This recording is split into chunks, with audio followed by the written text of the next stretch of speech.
and we don't have about anything. So hi, everybody, and welcome to episode 170. Wait. I gotta start over again. 3, 2, 1. Hi, everybody, and welcome to episode 171 of Circle Up and Get Real. And today's guest is Bria Dimke. And Bria, I have to tell you that I have been a fan of yours since the first day we met back in Keller Williams days when you were in a class I was teaching. And it has really been, it's been that long, hasn't it? It I was has. trying to think on this ahead of our call today, where that first connection point was made, because there's been so many through the Keller Williams world, through the Ukraine support, through our involvement in the downtown Fargo space, through a lot of coaching in the learning sphere. And that's right, it goes all the way back that far. It does. And Concordia, we both have that in common as well. There's just a lot of overlapping. But I need to tell you, Bria, that you are someone who I wanted to be when I was your age. I mean, I look back on my life and I think if I have any regrets at all, they are that I didn't follow my heart like it appears to me you are doing. Well, oh my gosh, that's like an 11 out of 10 compliment. Thank you. Well, it's true. And I as in my back pocket for rainy days. I'll give it to you anytime you want it, because as someone who is watching you from afar, I am so inspired by you and impressed by you. And I just love how you appear to be living your life on purpose and to the edges. And so for anybody who doesn't know Bria, let me just tell you a little bit about Bria. She's from Fargo, where I live. And I'm going to go over here and look at your bio that you sent me. She's a native of Fargo. She attended Fargo South High School and Concordia College, where I also attended, where she majored in psychology with minors in business and French. We'll come back to that. After her undergraduate studies, Bria spent time chasing two of her biggest passions, travel and dance. So I want to hear more about that too. We'll talk about that. In September 2017, she moved across the Atlantic to Munich, Germany, and she has obtained her master's in psychology and learning sciences. She has authored a book, and she has also kept her loves for travel and dance alive too. Anyone who would watch you on Facebook, Bria, I love your pictures because they're always in a different costume, dancing something or dancing around a mountain in Europe. So welcome. Thank you. Thank you so much. And what an honor it was. And you approached me and asked to take part in this. I'm really excited and fun to sit down and chat about some of our shared passions and what's brought us to where and who we are. Well, and that's kind of the impetus for the conversation. What has brought you to where you are today? And I mean, the questions I have personally are ones like, how do you have the guts to do this? How did you dare? What did your parents think about all the decisions you made? So those are the kinds of questions that I want to jump into. But could we start with where you are right this minute in the world? Yes. So I'm calling you blurred background, but blurred for a reason. My very messy kitchen. I'm in my living room in Munich, in Germany. So for maybe those who aren't familiar, Munich is located in Bavaria, which is the southernmost state in Germany. So I'm just a stone's throw from the Alps, from Salzburg, from Austria. So smack dab in the middle of Europe in beautiful Munich. So great. And what are you doing there, Bria, right now? Because you have something that's going to change. I don't know how much you can tell us right now. So nothing for the foreseeable future. Just it's a little less exciting than that. It's just a new policy at work. But what I'm currently doing, I work as a learning and development specialist for a big tech company. So it specializes in food delivery. However, we're branching into other avenues and verticals right now. But I am in a global role. So it's a Dutch company headquartered in Amsterdam, but I'm regionally responsible for all of Germany and Austria, so catering to the specific learning needs of that audience, as well as overseeing and taking part in the rollout of a new talent marketplace tool for the entirety of the organization, which is a lot of fun. So kind of 2-3 different hats, if you will, our global focus, catering specifically to my region, and then also partnering with the talent team for this new technology that we're rolling out. So it's a lot of fun. I've been with the company just shy of a year and loving it. So when you were at, let's say, Fargo South, and you were dancing and you were doing the things you were doing as a high school student, is this where you pictured yourself? No. I have to laugh because no, it was so at Fargo South. I mean, I had an idea, and I have to give credit where credit is due. And Sherry Seafeld was my first ever any form of social sciences, whether it was psychology, sociology, anthropology. But she was the first teacher I had in the field. And prior to going into that class, I was really a blank canvas. And I walked into sociology 1. I think it was my junior year of high school, and I was like just enamored, understanding how and why people work and what makes us tick and internal motivations, and how, the nature versus nurture debate. And it was just, fragments of that at the beginning that I just couldn't get enough. So I thought when it came time for graduating from Fargo South, remember we all got little paper, graduation caps to write our future plans on and hang in the hallway. And I wrote, my collegiate plans, which at the time was to go to Concordia. We can talk more about that later as well. And what I planned on majoring in and studying. And my mom's a registered dietitian, and worked in both clinics as well as educational facilities for 24 years. And so I grew up playing with her food model sets and really loving, human and biological sciences. So I thought med school was the perfect way for me to bridge this gap of, biological and natural sciences as well as social sciences. So I remember writing on that little graduation cap, we'll go to Concordia and I'll major in pre-med because I want to combine psychology and medicine, and I want to become a psychiatrist. So if you would have asked little 18-year-old Bria where she thought she would be when she's in her 30s, I would have said, probably white lab coat in a clinic somewhere working with clients who have eating disorders or something like that. And it's not quite that way. not really very close. Do change, and often for the better. So here we are now. So you did go to Concordia. That was the plan. You did, but you didn't major in food sciences there. It was, what was it? What was it in? It was psychology. And then I did almost all of the coursework necessary for med school as well. So all the biology, all the chemistry, and then the hiccup came once physics rolled around. I love science and I love math, but for whatever reason, when you put the two together, it just doesn't compute. So that was kind of, I think, red flag number one, that Bria, you might want to revisit this plan that you've had in your head. And as someone who can be a bit stubborn and is very plan focused, the realization that I might need to revise something can be tough to swallow. So that was kind of number one. And then, number two came with my first kind of work experience after high school in the form of an internship, when I really learned my interest of this educational space. Where was that? At the Rape and Abuse Crisis Center in Fargo. So I worked as an intern there with the education team, so doing outreach programs, developing curriculum, speaking in schools, going to women's shelters, and that whole curriculum development, research, facilitation piece really, really piqued my interest, and ultimately is kind of what led me into deciding what I wanted to major in for my master's. I didn't know it at the time. I didn't know it actually until much later, but it was, kind of the first, the door creaked open and the light started coming through.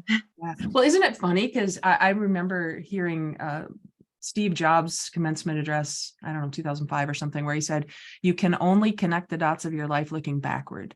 You can't do it looking forward. So as you do that now in your 30s and you go, oh, that might be why that piqued my interest then. And if we can look back in that way, there really aren't a lot of regrets. There are just pathways that light up. And so you did that and you got your degree at Concordia, and then what? And then it was again coming up to this plan of what should I do now? And I didn't want to go straight into another degree, whether that was going to be med school, grad school, you name it. So I worked for a while at the Berry Foundation as a fellow, which was really, really interesting. Again, coming back into that world of nonprofits and community service. And I enjoyed that immensely.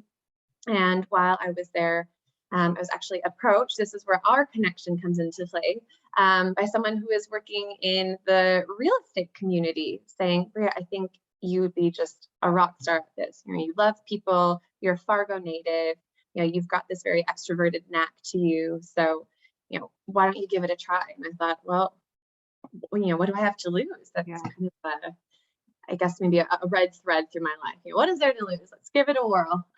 So became a licensed real estate agent, did that for about a year. And I did, in fact, love it. And I had the time of my life. And then I already started getting the itch again. I was like, okay, but now what's next? Where can I learn? Where can I grow? Where can I develop? And then the wheels started turning again, I think in preparation for what was to be my next and arguably biggest chapter. Yeah. Okay. The suspense, you're so good at this. Well, because I know there are other parts to this that I know, but I'm not sure I know them in order. So I love this. What I'm hearing is there's the red thread, which, by the way, I love that. Is that from Marcus Buckingham? Yes. Yes. So the red thread through our lives is, again, in looking backward, we can see what it was that was constant for us, that was other than the warp and weave of the grays of our lives. We've got this red thread that says, this is unique to me. And I think sometimes we don't know that in the moment, but it becomes really clear looking back. And so when you say yours is, what do I have to lose? Let's try it. There's this risk. What's the opposite of risk aversion? Risk welcoming that you have in your life, right? And I don't know if this is when you decided to pursue dance. Nearly. Nearly. So, okay. I was living in Fargo at the time, and I think part of me, and I think a part of a lot of people who were near and dear to me and still are near and dear to me, knew all along that Fargo would likely not be my forever home. Again, there was this kind of unsettled itch of sorts.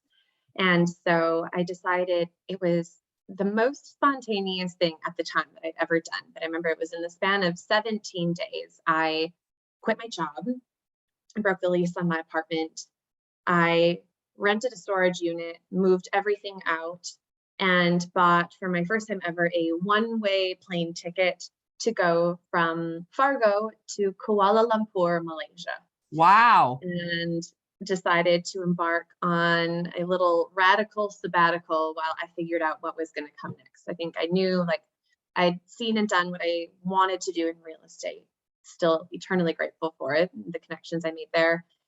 And I knew somehow that Fargo was not going to be my forever place, but I didn't really know what was next. So I figured, well, heck, what is there to lose? Right. Let's go. So I put about 5 changes of clothes into a backpack and booked myself 3 nights at a hostel in Malaysia. I got on a plane and I still figured the rest out. And that's exactly what happened. So I never traveled solo, never flown on a one-way flight. I'd never backpacked, and I'd never stayed in a hostel. All of that changed in literally a one-day span. Wow. I figured, like, the best way to learn and to grow is to just throw yourself all in. It's ironic. It's like the kiddie pool versus the high dive equivalent. And as someone who can't swim, it's weird that this is the mindset that I adhere to, but here we are. It shows up in other forms. So that was about, let's see, it's just over 3 months of travel. So it was Malaysia, Thailand, Cambodia, and Laos. And for a variety of reasons, that ended up being a really life-changing trip. I think, first and foremost, in finding that strength and reassurance within myself that I can make decisions, and you can trust my own being. I can navigate around foreign corners of the earth. I think also some of the connections that I made, which would lead in huge ways into future steps of my life. And then also just instilling in me, or rather maybe reaffirming what I already suspected as to what some of these huge passions are. So while I was on that trip, I flew back just in time to be able to audition for the NBA, to be a cheerleader, dancer, what each team refers to it differently. So I was following along with the playoff schedule, and as soon as my team lost, I was like, okay, now I know auditions will be around the corner. So I booked my flight back, another one-way. So I flew from Vietnam back to Fargo to quick pack my bags and head off to auditions. I just got, like, on that trip, I just thought, I've danced my whole life. I started in 2nd grade, all through high school, all through my time at Concordia. I'd been taking ad hoc classes at various studios around town. I realized how much I missed it. And I thought, if not now, when? And I was 24 at the time, and yeah, showed up to the auditions in Milwaukee for the Milwaukee Bucks. And that was kind of, yeah, this first really big step. Let's say second. Let's say the sabbatical was number one. Yeah. And then making the way to Milwaukee was number two, a city where I didn't know anybody. I think I'd only visited like once before. I'd frankly never really heard of the Bucks. But I thought, I looked up their YouTube videos online. I thought, I like their style of dance. So I just went for it. Wow. Okay. So I have lots of questions. Now, first, I want to back. Why Cambodia? Why Laos? Why that Malaysia? What was it that had you say, this is where I'm going to do my sabbatical? So during my time at Concordia, I did a semester abroad in Australia. And from Australia, one of the reasons why I chose Australia was my top three choices. The other two had been in Europe. And I was really drawn to Australia first and foremost. It's bliss, surfer's paradise, it's beachy. Although the animals are cute and cuddly, they're also a little terrifying. But, there's a lot that was really appealing about Australia. But one of the big components for me was its proximity to Southeast Asia, which is a space that I've just always felt really called toward. I feel called toward, I love the cuisine. People are extremely friendly. I think like the textiles and the colors are stunning. I'm intrigued immensely by the religious practices of the area. And so I just felt like it's a great place to go and see a diverse landscape. And, there's a lot of cultural richness there. And that was really affirmed when I took religions of Southeast Asia, actually during my time at Concordia as well. Another shout out is due to Dr. Ann Mako here. She is fantastic. And I just thought, wow, there is so much that I can and want to learn. And I think, being submerged in this space is a big element. So I wanted to really further my practice with meditation and do more with yoga and just really practice calmness and stillness. And I feel like that's, a place where you can really achieve it. So I avoided places like Bangkok, for example, and spent time volunteering with rescued elephants in a sanctuary and like staying with indigenous tribes. And it was just really a wholesome, kind of like my Eat, Pray, Love moment, if you've read the book or seen the movie. Yeah. So yeah, Southeast Asia was, and to be fair, it was also March in Fargo when I booked the trip. So girl was craving some warmth. Right. Totally get that. Okay. So you're there for 3 months and you're traveling around, you're volunteering, you're experiencing everything. It sounds like that the outside of the big cities can give you.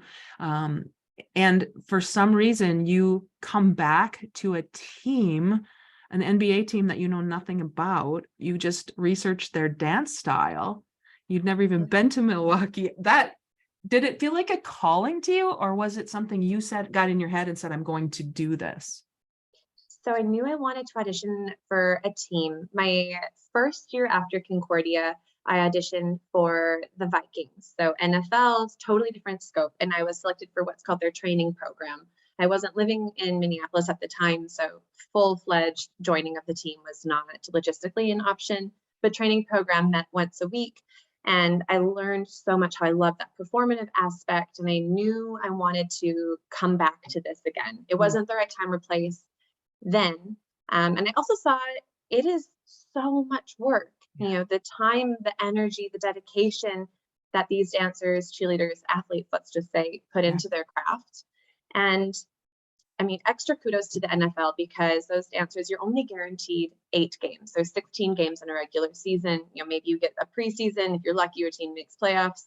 Minnesota Vikings, it's a real toss-up, as we know. And so I thought, well, I really love hip hop. The NBA is generally more of a hip hop style, and there are many, many more games. So I wanted to pivot my focus. So when I flew back, one of my brothers lives on the East Coast in North Carolina. So I actually first tried out for the Charlotte Honeybees, which is the dance team for the Charlotte Hornets. And to be frank, I didn't like it. The style didn't vibe with me. The city didn't vibe with me. And that's when I thought, what does vibe with me? And so I looked up some of the other teams, and that's how I landed on Milwaukee. And like I said, I knew nothing about the Bucks, and I visited, once or twice before. I thought, it's kind of still have Midwestern values, the proximity to Chicago, something totally new. That's what I was wanting. I can still drive home if I need. So showed up to the Bucks. They actually asked me during my interview, they said, why the Bucks? Probably wanting to hear, I was a little girl growing up with my dad. We had season tickets. I remember seeing the dancers. And I just said, to be honest, a month ago, I'd never heard of this team. Wow. But I know I want to dance. I feel like it fits. I had created connections with the girls in this first week already. And, that honesty somehow landed with them because I made it. Wow. Wow. Okay. So that in itself, there's a lesson in that, listeners. To be real, this podcast is called Circle Up and Get Real. And the whole premise of the conversations that I am privileged to have with guests is about following your heart, is about getting out of that space of trying to be something that you think others want you to be. And you just proved right there in that conversation that it was recognized by this organization that your honesty and your authenticity in your desire was exactly what landed you that job. And I think so much to that point, there were people in my life, some people even in my closest circle who didn't, and I think still don't understand why I would leave, a very stable, very gratifying, successful, honestly well-paying career in something like real estate, why I would, quote, throw all of that away, take off on a one-way flight, traipse around Asia for a while, hang up my dress pants, pick up my pom-poms. It didn't make sense to a lot of people. And then what became really important for me was that people didn't need so much to understand the decisions that I was making, but they did need to respect them. And then that transforms into a whole another level of, setting and enforcing boundaries and self-care and what that means. And that following your heart often doesn't make sense, and it doesn't have to. That's the beautiful part. I mean, we're keeping ourselves on our own toes, and wouldn't life be boring otherwise? But I think then it's also, who it is that you choose to keep close to you. And although they might not understand it, that they still support and respect it. And I've been so fortunate, the troop that I've got here now, you included, Jody, the people who do see and recognize that. And that's a really, really beautiful gift to come through all of these different chapters. So that then leads me to my question about your support system, your parents, who I can't imagine they were thrilled that their daughter was leaving the stability and going off and doing this. But I met your mom. I mean, I know how supported you are. So could you tell me a little bit about that piece? Yeah, it was really tough. So my parents were not on board when I first pitched the idea to them, when I said, hey, I found someone to take over my lease, and there's a shockingly affordable flight in 2.5 weeks. And they were like so much so to the point that my mom actually wrote me a really long, emotionally charged letter just ahead of my departure. I told her that I'd booked my flights, I decided to do it, and she was not in favor, to put it lightly. And then through conversations similar to this, where I tried to say, I'm trying to reason or logic or justify this kind of stirring I have in my heart, but sometimes there just aren't words for it. I said, Mom, you've got to trust me. And I know that this is what I need. I know following this is somehow going to lead or bring me to exactly where I'm supposed to be. And that she and I had a very similar chat where she said, I might not understand it, but I love you and I trust you and I respect you. And then ultimately she saw through that journey, let's say, namely Asia, exactly what I had verbalized, or maybe what I'd been unable to verbalize. She saw this growth and this self-confidence, and she saw this sense of fulfillment and this stillness, but also this energy kind of all at once. And when I came back, she's like, this was exactly what you needed. So I think that is, incredible. She and my stepdad, Kevin, they came out to Milwaukee, gosh, I don't know how many times they made it. It's a 10-hour trip each way, let's say. It was a quick reminder. So many times to come watch games. She came watch my opening night. They moved me in, they moved me out. So my gosh, if I could give something more than a gold medal for like best parents award, it would definitely go to them. That's so great. It feels in this part of the journey, it feels that there is a spiritual thread as well that is, you mentioned light up or enlivened you. Your mom saw that in you. And that's the trust that she had in you, the faith that you, I'm putting words in your mouth, but since you went on this spiritual journey and you learned about meditation and you already mentioned kind of the religious traditions of the area you visited, tell me about your spiritual journey over the course of that part of your life. Yeah, I think so. Growing up, as many upper Midwesterners are, it was a Christian Lutheran / Methodist upbringing, and I really believe that I'm actually rereading. I should say this. I made a reference to Eat, Pray, Love earlier, and I have been through a few things in the last month, so I'm actually now rereading it. I feel like I'm having like a revival of my Eat, Pray, Love era.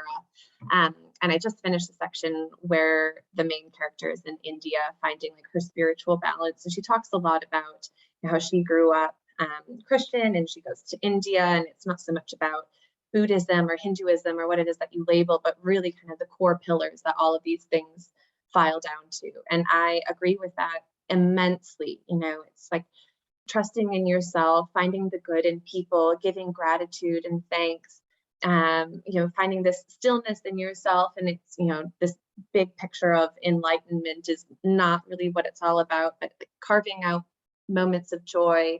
And I wouldn't say I'm particularly a religious person. I would say I'm a very spiritual one. Like my personal Bible, if you will, is The Alchemist by Paulo Coelho. And I reread it over and over again. And it's so fascinating to me. Each time I read it, I take a different colored highlighter and I highlight what stands out. So whether I've just gone through a breakup or I've moved countries or I'm frustrated at work, it's so fascinating. Every time I read it, like different parts will stand out. And so something might be a little bit like pinkish orange because I've highlighted it twice, and something as like murky brown because it gets highlighted every time. And so in that, I draw a lot of wisdom and a lot of guidance. So I think definitely a spiritual person, not so much in the traditional sense religious, let's say. Yeah. And it sounds like the evidence of that journey has allowed you to step into it even more. You said every time you read the book, it's a different color highlight.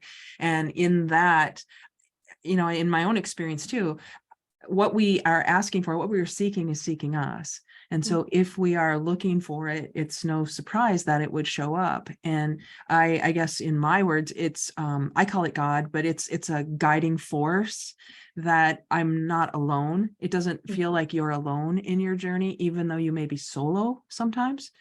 And in that journey, especially with the Eat, Pray, Love reference, I mean, it was all about her finding herself and experiencing the deeper parts of herself as well. Absolutely. Oh, such a good book. Yes, both. Yeah. The Alchemist and Eat, Pray, Love. Yes. So here we are in Milwaukee. You are dancing. Your parents are there supporting you. And this was I'm going to look at your 2017.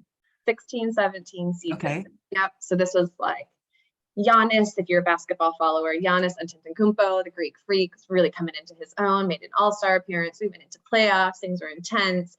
It was our second to last season, building a new stadium. So this is like hype era for the Bucks. This was really, really fun. It was a great time to be in the city and be part of the organization, which had otherwise, gone totally by the wayside. So that was really fun. And then, I mean, once you're a professional dancer for a sports team, it's not like there's a natural career progression out of that. You're not necessarily going to become, the manager of live entertainment after having, waved your pom-poms for 10 months. So I thought, for me, it was of course not a career move. It was really an experiential move. Another red thread in my life things are usually experiential moves. And so I thought, all right, well, if I do this again, it will be, this, doing it again. I felt like I got out of it what I needed to and what I wanted to. I was also, to be fair, the oldest one on the team. So, and how old are you? I was 24, I turned 25 during the season. So that's the oldest? I was the oldest, and I felt Wow. like it was putting some miles on this car. It was really, it took me far longer to rebound after a game than like the 18-year-olds, but that's okay. My body, we made it through. So I thought, all right, well, now what? Yeah. And thinking back to, I had made that mention to my time in Australia, and also during my time in high school, I spent a portion of a summer living with a host family in France and attending some French summer school. And so I thought, okay, part of high school was like kind of abroad, and part of my bachelor's was kind of abroad. So what if I just did the entirety of my master's abroad? I mean, to be real theme, kind of radical. Yeah. So I thought, let's do it. Let's give it a whirl. So I applied to one and only one program, namely because the application process was so intense. And that's when I found out, it was I think it was over 4th of July weekend of 2017, that I had been accepted into the Master of Science program in Psychology and Learning Sciences at Ludwig Maximilian University in Munich. And I thought, oh my gosh, I remember my whole family was there. We get together twice a year, Christmas and 4th of July. So we're a huge brood. And I thought, oh my gosh, you guys, I've never even been to Germany. And now I just got accepted into grad school. So I'm like, what do I do? And it was, that was huge. And coming to that realization, I thought it was such a far fetch. I mean, the admission rate to this program is something like 8 or 9%. I thought, there's no way. There was a way, I guess. So now it's July of 2017. I'm looking at my mom thinking, holy crap, how does one move across the pond to a country they've never been to and they don't speak the language? But we did it. Small details. Small details. Yeah, nothing important. Wow. So that's what you did. So that's what I did. And keeping the theme, giving credit where credit is due, if we hop back about a year prior, I was at a yoga and meditation retreat in rural Cambodia, just in like the fringes of the temples of Angkor Wat, which beautiful. If you ever have the opportunity, absolutely a must do. And I met another woman there who was traveling solo. And so we clicked and we became really good friends. And we were talking about, what comes next for us. She was also on a sabbatical, had just, quit her job, wasn't quite sure.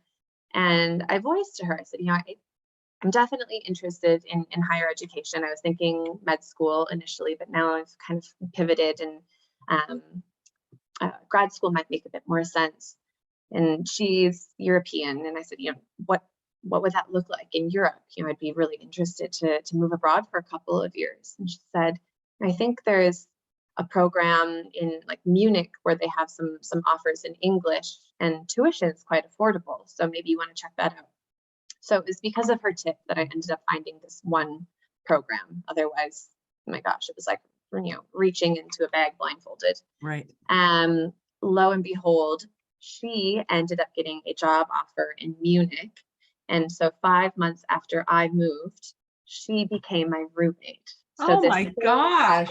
Crazy story of, doing yoga and meditation together for a week in rural Cambodia, all the way fast forward to roommates in the heart of Munich. And it was all because of her tip in that one conversation. It kind of has you really it was, the confidence to try out for a dance team that I would have never done. It was meeting the people who would pave the way for like these next phases of life to come to fruit. I mean, it was really such a transformative decision. So it kind of gives you a new perspective on this whole phenomenon called coincidence, doesn't it? Faith, happenstance, coincidence, bliss, divinity. I mean, all of it. I think it's neither here nor there. I mean, the whole everything happens for a reason. I'm not sure, but like, listen to your gut, Yeah. trust your intuition, have faith in yourself, and things will almost always find a way, even when it surely does not feel it. Like, it did not feel it many times along that journey. I mean, heck, Cambodia was, I don't know, probably about midpoint on my sabbatical. And even going into it, I'm like, I feel like I should have greater clarity by now. Mhm. And it's also letting go of those shoulds Yeah. and allowing then the space for everything else to just come in. So when you take up so much of our mental and heartfelt real estate with should or supposed to, then we're kind of blocking out a lot of space for the other good stuff to come in. Yeah. I'm so in this moment, it's just, I'm so inspired by your authenticity and your willingness to just follow what you're calling faith right now, what you're calling, I'm going to call a calling, a vocation. I'm wondering if the work you're doing is filling your soul, and could be both.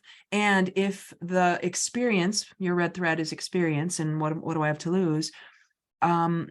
Is I don't want, I want to say winning out. So to me, I'm probably going to edit this part because I'm not articulating it very well, but it feels like there are paths. I'm going to follow my career and it's going to fill my soul, and I'm going to do everything I'm going to do because of this career, or the experience of a career that allows you so much of a broader experience of living. And I'm not sure which one it is for you, if you could distinguish those two. Great question. I think I'm in an extremely fortunate position that it's in between those two. I think I love what I do, and what I've always loved and wanted in any career, whether it was selling wedding dresses or it was, helping first-time home buyers secure their first place, or if it's designing learning journeys or allocating out FTE in the strategic workforce planning demand sessions. It's always been about, I want to help people and I want to have a positive impact. So in any way, shape, or form, oh my gosh, I like worked at Old Navy when I was like 16 years old, and helping someone who had just lost a bunch of weight find a pair of pants, like you name it. And so in my career, I get to do that. I work to design learning solutions that help people in a variety of skills, not only related to their job, but also things that they can transfer with them into other roles as well as into their personal life. So I really think providing folks with really high end and bespoke opportunities for their own learning and development is incredibly rewarding to me, and also really challenging. And at the same time, I'm also able to live out a life that really speaks to my personal desires, namely in the form of living in Europe, where I've got such an immense reach to so many different cultures, various landscapes, languages. A 2-hour flight and I'm in Dublin, and a 2-hour flight and I'm in Athens. What an incredible luxury. Also, to go along with that, vacation time. Working in Europe also affords more vacation time, so I can again appreciate this landscape. I think there's a much healthier work-life balance. So when I'm working, I'm all in and I'm doing it and I love it. I love my team. I love my colleagues. I love the work that we do.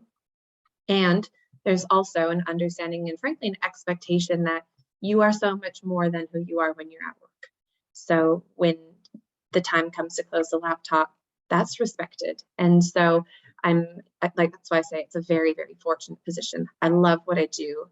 And it also gives me the tools or the launching point to be able to live out a life in which I'm also personally really fulfilled. So it's an incredible position of privilege, frankly, to be in. So, but it did, and it took some getting here. It was not even finding, I think, this function or this realm of work. There's other organizations or other managers or other, tasks and things that I was doing where it didn't feel so fulfilled. And I think it's, again, always having that question and pushing back. There's a lot of people, I think, where complacency comes easily. And at times I envy them because I would love to just like pump my own brakes. But in this instance, I think not being complacent was such a gift, and thinking like I don't really vibe with this managerial style, or like, this way of working doesn't, suit me so well, until you then really keep refining that and you keep funneling those variables down to where you do find a place where it fits and where it works. Oh, Where it works both in and out of the office. That's an important one. yeah, you're giving us hope that this exists. Where so many people, in my experience as a career coach, and living in, our hometown, or I'm from Lisbon, but Fargo basically is my hometown. We'll adopt you. Yeah. The feeling sometimes is one of heaviness, and a lot of should, and a lot of wouldn't it be nice if, and that can't be possible. So the feeling of almost resignation, where this is what I'm destined for, you are giving us hope that if you just are persistent, and if you know yourself well enough, you can peel back the layers about what it isn't, so that you can be confident enough to create it or allow it or attract it, which it sounds like you've been able to do. Is this the company you've been with for the past 5 years then? I've been with this company on July 15th will be 1 my year. 1 year anniversary. Remember Yeah. you said that. Yeah. So what was that journey to get here? So I loved my previous work. So it was a 2-year master program. And then the same week that I submitted my master thesis, I started working at the first organization, which is like a huge insurance giant globally, like 160,000 people, but headquartered here in Munich. So I was working at headquarters for their global learning team. Again, amazing team, best manager I've ever had, incredible projects, really good exposure. It was intense, but I felt like, again, what I was doing made a difference. And as long as that component is present, there's really nothing that I won't do. It was something else I learned quite early on. And then there was a pretty big restructuring, and restructuring happens, change happens. It's like the only thing that's certain is uncertainty is among us, or something like that. And while I wasn't opposed to the restructuring, it was really the way in which the organization went about it.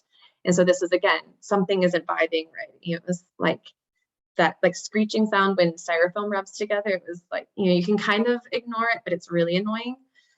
It's like, I don't want to ignore it.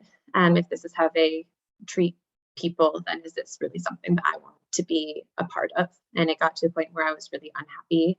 And I thought, okay, the exposure, the big company name, the title, the flashy headquarters, at what point is all of that no longer worth it if I'm not feeling like my true self, if I'm not being authentic? And so I decided to leave, and was really mindful that I didn't want to carry or bring any of the negativity that I harbored during those last months with me into whatever was to come next. I had no idea at the time. I didn't have anything lined up. But I thought, I'm just going to afford myself the time to shake that negativity, so as to not risk potentially ruining the next thing already by bringing this burden in, and by bringing these predispositions, by bringing this attitude that I had. So I had to whip myself back into shape and to be less jaded. And that's when, so I took from March until July of last year, just totally off, which, again, an extreme place of privilege to be in. But it was, I think, so necessary in terms of mental and emotional health and well-being, as well as for my professional outlook. And ultimately, again, things have a way of falling into place. This role came about, and there was actually several, and this one really felt like a good fit, both with the people, with the projects, the scope of the work, the energy of the company. The average age of our employees is 29. Wow. So they're hungry and they want to learn, and they're curious and they're driven. And so being able to be in a position like a learning and development specialist, how fun, where people want your product. Yeah. And so it was just a 1-for-1. It was an absolute yes. That's so great. Was that when we connected last year? You were home during that time? I was home, and I was flying back, and yeah, exactly. So the next day was my first day on the new job. Oh, that's right. So we met again at Mark Lindquist's event. You mentioned earlier in our conversation about Ukraine. What was the connection with Mark? Or was it the Ukraine? What was it that had you at that event? Yeah, so it's Mark. So Mark is a long-term friend of mine. Actually, if we go back to the days as an NBA dancer, I also connected Mark with the manager of live entertainment. So he came and sang the national anthem on the same day that we had the big Milwaukee Bucks dancers halftime showcase, which is like our biggest performance of the year. And then our really good friend Ryan, like the three of us, our little like best friend trio, we even have like a Snapchat group and everything.